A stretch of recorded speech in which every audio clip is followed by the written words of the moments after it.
இன்னைக்கும் Kerala style traditional roofing வந்து பார்த்தீங்கன்னா, நெறைய பேர் பண்ணிக்கிட்டு தான் இருக்கிறாங்க. மெட்டல் ஷீட்ல ரூஃபிங் பண்றத விட, இதுல வந்து பார்த்தீங்கன்னா, உங்களுக்கு ஹீட் கம்மியா இருக்கும். அதோட மழை பெய்யும்போது வரக்கூடிய நாய்ஸும் கம்மியா இருக்கும். லுக் வந்து பார்த்தீங்கன்னா, ரொம்பவே அழகா இருக்குன்றதால இத யூஸ் பண்றாங்க. இந்த ரூஃபிங்க இன்னுமே அழகாகறதுக்கு செட்டிநாடு ஸ்டைல்ல மரத்தூண் வைப்பாங்க.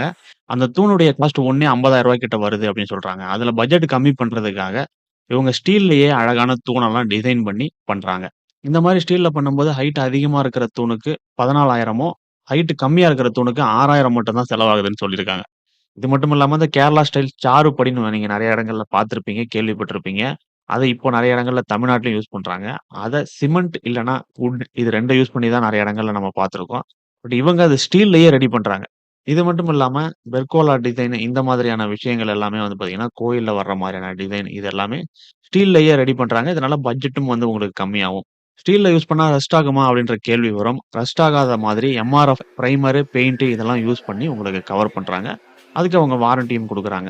இந்த மாரி கேரளா ஸ்டைல் ரூஃபிங் பண்றீங்க அப்படின்னா, ஸ்கொயர் ஃபீட்டுக்கு என்ன ரேட் ஆகுது அப்படின்னு பார்த்தீங்கன்னா, ரூ. 450 ஆகுது. இவங்க தமிழ்நாடு ஃபுல்லாவே பண்றாங்க. அவங்களுடைய கம்பெனி பேரு திரௌபதி இண்டஸ்ட்ரீஸ். இத பத்தின ஃபுல் டீட்டெயில் வீடியோ நம்ம மனோஸ்டோ யூடியூப் சேனல்ல இருக்கு.